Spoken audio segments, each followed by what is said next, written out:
Oui, donc nous allons aborder peut-être un aspect un peu plus institutionnel sur cette mise en œuvre de l'éducation au développement durable. Quelles questions ça pose pour la recherche et comment intégrer ces travaux de recherche dans les formations. Donc, je vais...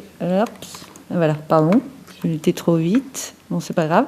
Donc, je vais parler dans une première partie, je vais vous présenter rapidement le cadre institutionnel de cette éducation. Donc, on réappelle éducation à l'environnement, au développement durable dans les dernières circulaires. Et puis, Jean-Marc parlera sur nos réflexions autour de quelle méthodologie de recherche et comment impliquer ces méthodologies dans la formation et les travaux de la recherche dans les formations. Voilà.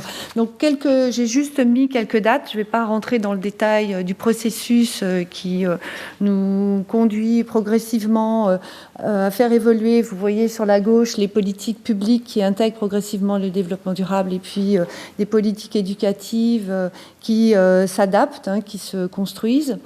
Ce qu'il faut dire simplement, je voulais signaler les 2 points.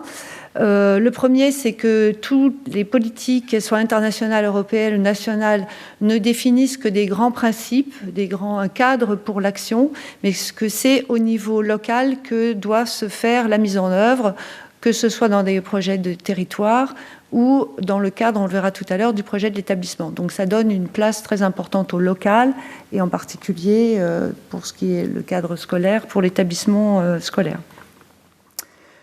Voilà. Donc l'EDD est une politique pour tous, à tous les âges de la vie, en particulier les secteurs de la santé, de la formation professionnelle ont aussi l'obligation de mettre en œuvre cette politique éducative, mais on a une force, une prescription importante au niveau de l'éducation nationale, puisqu'elle s'impose, en particulier avec la dernière loi sur la refondation de l'école, elle s'impose dans la formation des élèves et celle des enseignants. Donc la dernière loi crée un nouvel article du Code de l'éducation. L'éducation au développement durable se retrouve aussi dans le socle commun de connaissances, de compétences et de culture. Et puis, elle est, je ne vous lis pas, je vous laisse lire les annonces, elle est aussi annoncée comme une priorité dans les politiques éducatives transversales, à la fois dans le référentiel des compétences des enseignants, dans les missions de l'ESPE, et dans l'arrêté qui fixe le contenu des masters MEF. Voilà, un peu vite. Donc, comment peut-on définir cette éducation à l'environnement au développement durable? Si on reprend les termes donc, de la dernière circulaire du mois de février, qui redéfinit les termes, qui annule les circulaires précédentes, on est bien dans l'objectif de transmettre des connaissances, des compétences et une culture dans la perspective d'une formation citoyenne. Et on attend effectivement une citoyenneté active, de former pour décider et pour agir par rapport aux enjeux liés à la durabilité. Donc l'éducation à l'environnement et au développement durable n'est pas, comme souvent on le pense, simplement mettre en place des projets de tri de déchets ou s'occuper des consommations électriques des bâtiments. Alors, c'est vrai que c'est beaucoup vulgarisé sous ce type de projet, mais dans les prescriptions institutionnelles, on va au-delà. On est bien aussi, et c'est réaffirmé dans la circulaire de février, dans l'idée d'un ancrage dans les disciplines. Ça, c'était déjà présent dans la circulaire de 2007. C'est réaffirmé là, avec effectivement une demande spécifique dans le cadre de la refonte des programmes pour trouver plus de ponts entre les disciplines. Mais on n'est pas dans quelque chose qui se fait en plus, comme souvent les enseignants le disent.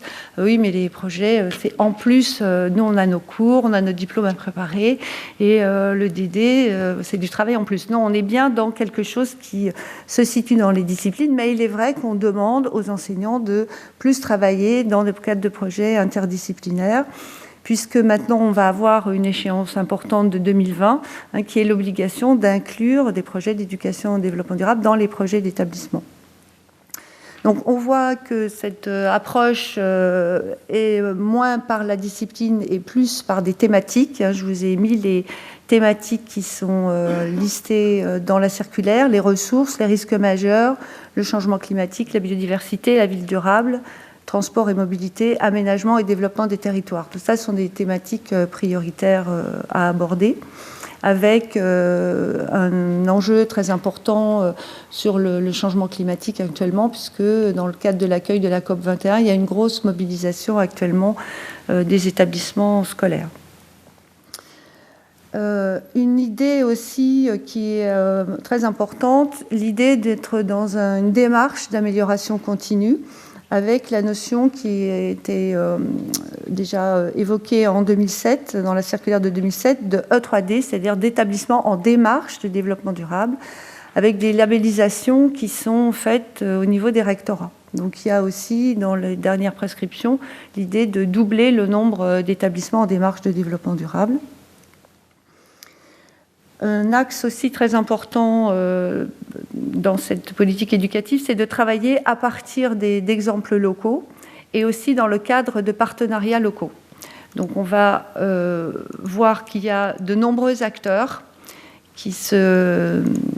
Voilà, je clique sur de nombreux acteurs qui vont être mobilisés, en particulier les collectivités territoriales et les associations, qui vont proposer, qui vont être force de proposition pour essayer de faire entrer les établissements scolaires dans des démarches. Donc il y a des dispositifs très variables selon les territoires. Ça peut être bien sûr, par exemple au niveau des lycées, des dispositifs de lycées éco-responsables. Bon, selon les collectivités locales et selon les territoires, on a des dispositifs variés, mais il faut savoir qu'il y a globalement une forte politique incitative du côté des acteurs en dehors de l'école.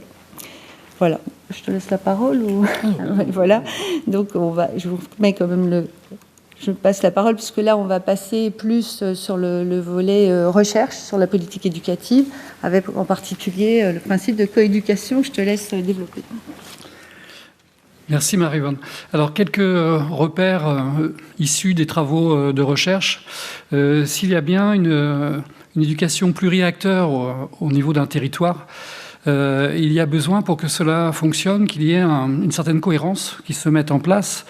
Et on peut se baser sur les travaux de Bruno Humbeck, par exemple, sur un principe de coéducation, mais un principe de coéducation un peu élargi, qui s'intéresserait et qui s'ouvrirait à l'ensemble des parties prenantes du territoire sur ces questions éducatives.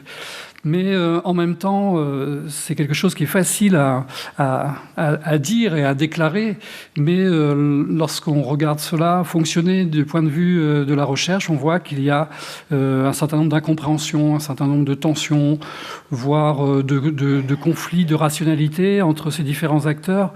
Il y aurait besoin de beaucoup mieux se connaître et surtout beaucoup mieux se reconnaître entre professionnels pour pouvoir œuvrer sur un territoire. Alors là, je fais référence aux travaux de Marie-Louise Martinez, mais il est probable que l'idée d'espace d'intéressement qui avait été développée par Acriche, Calon et Latour est une idée pertinente et intéressante dans ce contexte-là.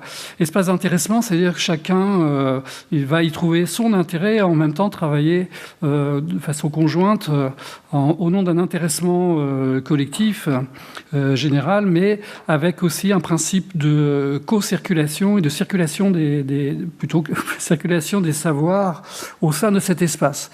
Et c'est ça qui est particulièrement intéressant et difficile, intéressant pour la recherche, mais difficile à rendre opératoire en pratique.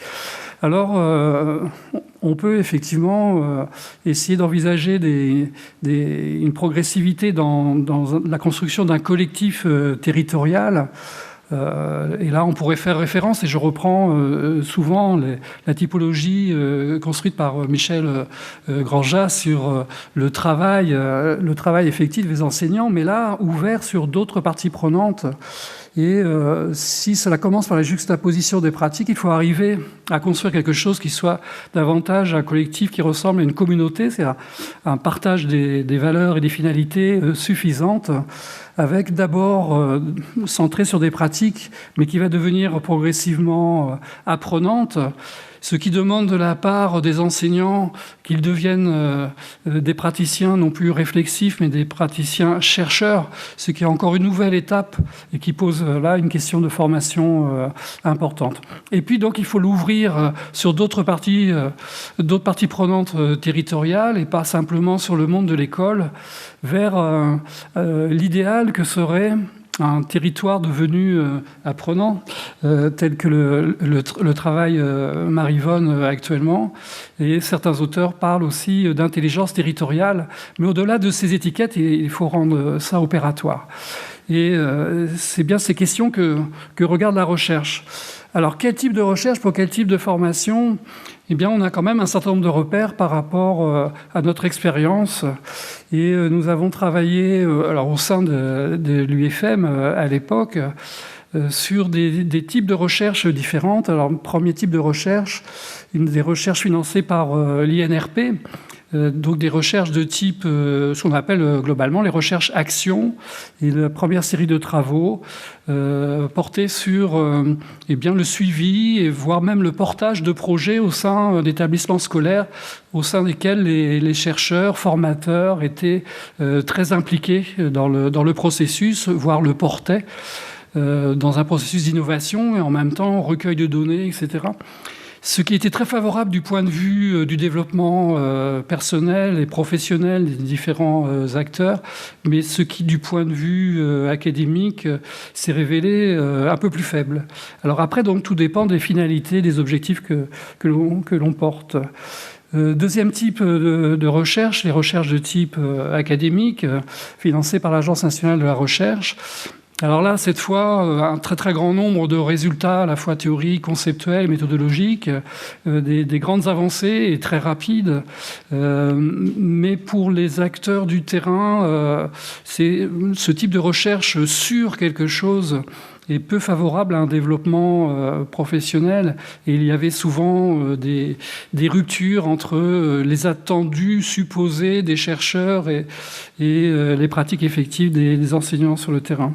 Et enfin, le troisième exemple de ce tableau, sont une recherche de type action dans lequel les acteurs du terrain sont complètement impliqués dans des séminaires de recherche sur des longues durées, ça dure plusieurs années, et là il y a une vraie appropriation de culture de recherche avec des essais effectués sur le terrain qui à ce moment-là deviennent à la fois intéressants du point de vue de la recherche en tant qu'élaboration, mais aussi du point de vue développement professionnel. Alors, quel type de recherche ? Plutôt recherche-action, mais quel type de recherche-action ? Est-ce que ce sont des choses qui sont un peu décalées par rapport aux recherches académiques ? Eh bien, là, je fais référence à un rapport qui s'appelle Agora 2020, qui a été produit pour un rapport de travail prospectif mené pour le ministère de l'écologie, qui montre que sur ces questions-là, il y a globalement un changement dans les recherches académiques et un élargissement. Là, vous avez au centre du schéma les approches traditionnelles, le rôle de l'expert, le rôle de l'agence de la recherche, les parties prenantes, etc. Mais il y a besoin, c'est ce que dit ce rapport, d'intégrer de plus en plus à la fois d'autres institutions, mais aussi les différents acteurs, et ces différents acteurs ouverts jusqu'au grand public, pour réussir à mener les recherches qui permettent de comprendre les enjeux de la durabilité. Alors si on essaye d'appliquer ça sur notre problématique, en repartant de l'idée de recherche-action et de la définition d'une recherche-action avec ses principes, c'est-à-dire la non-séparation entre le lieu de production de connaissances et celui de la validation, un principe de scientificité qui demande un recul critique, une étude critique de la part des acteurs, et un principe démocratique, c'est le respect des acteurs impliqués. Mais au-delà de cette définition, il y a deux types de recherche-action qui se développent actuellement. Donc, les recherches participatives qui fonctionne beaucoup, par exemple, dans le monde des recherches en sciences de la nature, globalement, sur la biodiversité, etc. Ça, c'est un type de recherche. Et puis, c'est quelque chose qui nous semble beaucoup plus intéressant dans notre perspective, ce sont les recherches collaboratives dans lesquelles les acteurs mettent en commun à la fois leurs compétences, la recherche d'une problématique, le travail sur des hypothèses, mais tout en respectant les méthodologies de recherche de façon à aboutir à des travaux qui soient productifs et élaboratifs. Alors, qu'est-ce que ça pourrait, quelle forme ça pourrait prendre sur un territoire devenant apprenant en développement durable? Eh bien, on peut concevoir un rôle pour la recherche, comme on trouve dans le rapport Agora 2020, la recherche comme expérience pilote qui inclut le grand public.